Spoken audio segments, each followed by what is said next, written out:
envenena você, envenena o seu relacionamento, e envenena os seus filhos, porque eles veem tudo e eles absorvem tudo. Com certeza. E eles aprendem o modelo Nossa, boa, você da mamãe e do papai. Viver triste, viver jogando na cara, viver com ressentimento. Aí depois você não entende por que seus filhos são do jeito que são. Isso. Você os modelou. Então, assim, ó, nesse caso aí, se os filhos são adultos, beleza. O casal terminou, não quer mais, tudo bem, vai embora.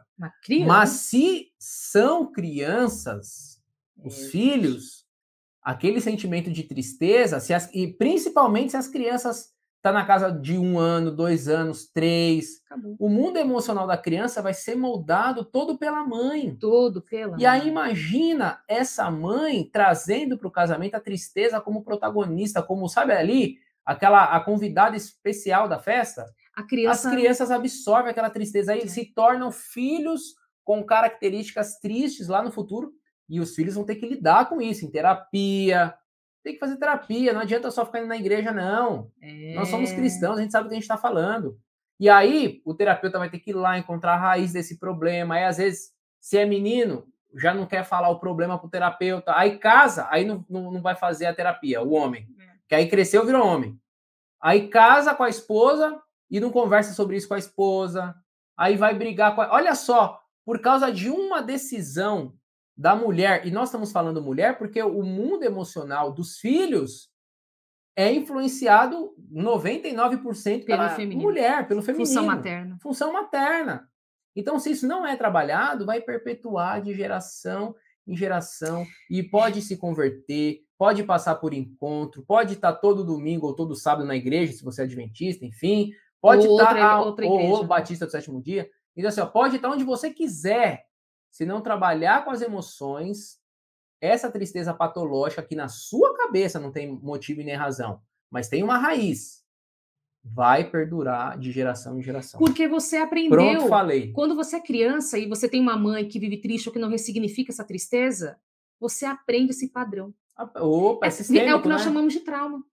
E dinâmica sistêmica também. É uma dinâmica sistêmica porque vem da família e é um trauma porque é uma dor psíquica que você não conseguiu resolver. Afinal, a sua mãe, quando fica triste, essa mulher com os filhos pequenos, ela não consegue conectar-se amorosamente. Sabia disso? Não porque a energia consegue. dela está presa na traição. Puxa vida. Aí a criança fecha o trauma, ela tem os seus circuitos relacional e emocional desligado, porque nenhuma criança suporta não ter conexão com aquela função materna. O que acontece é uma criança que tem a tendência a ser um adulto triste e isolado.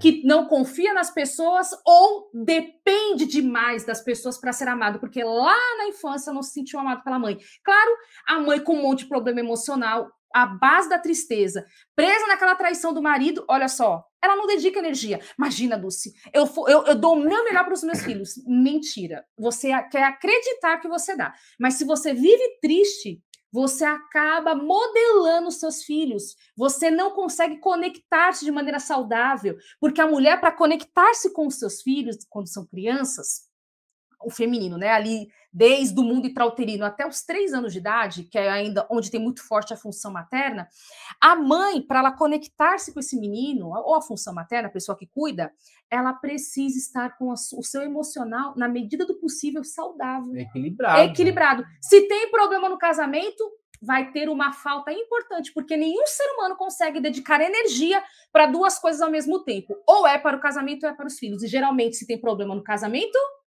a energia fica no casamento. Na dor do casamento, na dor da briga com o marido, no problema com o marido. E aí você acha que dá para os filhos, mas não dá. A criança, então, acaba sofrendo a consequência. Vi, vamos trazer as perguntas. Vamos trazer as perguntas agora. A gente vai responder algumas perguntas. Nós vamos responder. Vai, aqui, olha. Lê aí.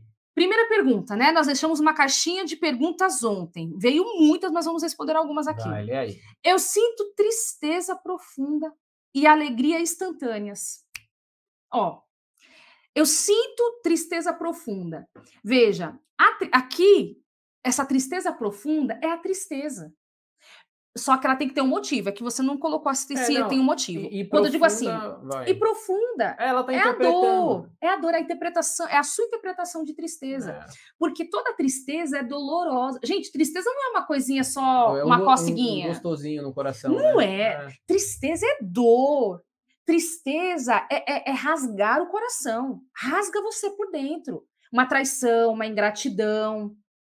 A tristeza, ela realmente é um momento, assim, ela é de uma dor muito intensa. Agora, profunda, é como o Vini mesmo trouxe, é uma interpretação. Por que é profunda, né? Qual é a diferença de uma tristeza profunda ou uma tristeza leve? É a interpretação. A gente teria que entender assim, ó, por que você acha que é profunda? Aí você teria que nos falar. Mas eu acho que aqui é normal. Tristeza profunda. Tristeza e alegria é normal. Vamos pensar, tristeza profunda, as pessoas podem pensar em tristeza patológica. Pode até ser. Vive por muitos dias, do nada? Aí você tem que ficar de olho aberto. Sim, profunda porque dura vários dias. Vários dias, porque não tem motivo. Eu tô bem com meu marido, eu tô bem com os meus filhos, eu tô trabalhando, eu tô bem, mas vem do nada. Acorda assim, faço o dia assim, dá uma melhorada, a noite fica pior. Opa. Então aí você tem que ficar atenta, porque você não ressignificou essa tristeza.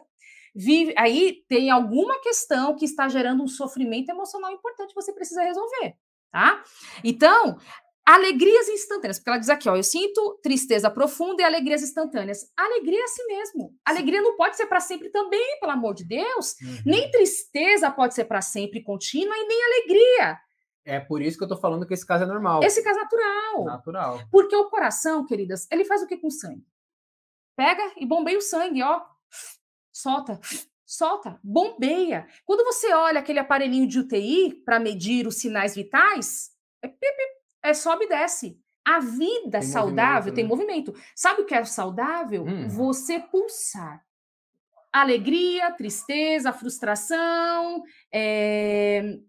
raiva, satisfação, maravilha, surpresa. Você tem que ter nuances de emoções durante o dia. Então, faz parte da vida sentir tristeza e alegria. Que bom. Se é só alegria o tempo todo ou tristeza o tempo todo, aí tem problema. Exatamente. Vai. Segunda pergunta. Como transformar a tristeza em alegria? Olha que pergunta interessante. Você precisa ressignificar a tristeza. Exato. Ou seja, trazer um novo sentido para a tristeza. Isso. Trazer refletir. Olha só, então vamos lá. Refletir sobre essa tristeza. Tá, por que eu estou triste? Estou triste porque o filho morreu. Com muita frequência a gente recebe essa informação. Né? Quando a gente abre alguma caixinha de pergunta ou alguma coisa assim, né? Preciso aprender a lidar com a perda do meu filho. Então, vamos trazer nesse caso. Imagina aqui, ó, como eu transformo o luto, a tristeza de ter perdido meu filho em alegria. Primeiro que você nunca vai ter alegria porque perdeu o filho. O que você pode fazer é, estou triste porque eu perdi o filho. Ok. Ressignifica essa tristeza. Ó, meu filho faleceu, mas a Bíblia diz que Jesus vai voltar e que os mortos em Cristo ressuscitarão primeiro. A Bíblia diz que há um novo céu e uma nova terra para nós. Ou seja, eu vou dando um novo significado. O meu filho, ele faleceu, mas ele estava doente. Eu vivo em um mundo de pecados. Ou seja, você vai trazendo explicação, vai ressignificando a tristeza. E aí você consegue encontrar esperança. Para que você saia dessa tristeza para a alegria, você precisa passar pela esperança. Porque digamos que a mãe não se conforma com a morte do filho. Não se conforma, não aceita, se sente culpada, se sente responsável pela morte do filho, dificilmente vai conseguir transformar. Estou trazendo um exemplo só, né? Vai conseguir transformar essa tristeza em alegria. Não transforma. Você precisa ressignificar. E como é que você ressignifica? Começa a fazer uma autogestão. Começa a conversar, uma conversa consigo. O meu marido foi embora. Meu marido foi embora e sou triste com isso. Ok. Viva a tristeza. Sinta a tristeza. Vivencie com intensidade a tristeza. Agora, como eu consigo alcançar alegria? Tudo bem, eu ainda sou jovem, eu ainda estou viva, eu sou filha de Deus, eu sim mereço uma nova pessoa que vai cuidar de mim, que vai me amar. Eu também tive responsabilidade nesse casamento, por isso que não deu certo. Então eu aceito o que aconteceu, eu reverencio os acontecimentos passados e agora eu decido dar um novo início para minha vida. Vou partir daqui agora. Trouxe esperança. Consegue acessar a alegria. A tristeza, para ser transformada em alegria, você precisa senti-la. Tem, total. Se você bloqueia, não quero sentir, você bloqueia a tristeza, ok, mas você vive em sofrimento porque a alegria não vem. Se eu bloqueio o sentimento de tristeza para não senti-la, eu continuo triste. Mas sabe qual é o problema? A alegria não vem. Permita-se sentir a tristeza. Primeiro, sinta. Segundo passo, reflita em que você pode melhorar. Aí começa a alegria a surgir, porque você pensando nessa reflexão, você vai ter uma ação, tem que ter uma ação, vem a mudança, vem a melhora. A tristeza sempre vem antes da alegria, isso é fato, gente. Isso é algo assim notório. É verdade, né? Então, se prepare, tá triste, vem uma alegria, mas permita sentir a tristeza. Permita aprender com a tristeza. Agora, luto, pelo amor de Deus. Luta. Luto leva tempo, pelo menos um ano para se ressignificar. 2 anos também. 2 anos no máximo, só que nós consideramos um ano um momento assim, saudável. Tem que se ressignificar. Mas essa questão, como transformar a tristeza em alegria, é o que o Vini trouxe, e essa questão de você permitir sentir a tristeza, refletir sobre ela, agir para melhorar como pessoa, ou o que for nesse relacionamento, tiver que pedir perdão, pede perdão, ressignifique. Nossa, boa, mano. Aí você vai sentir a alegria. Vai por mim, vai por a gente aqui, vai por esses conselhos, segue esse caminho que com certeza você vai encontrar a solução e aprender a transformar a tristeza em alegria. E detalhe, não somos cristãos, mas isso que nós estamos falando aqui não tem nada de espiritismo, não, assim, no sentido de espiritual, né?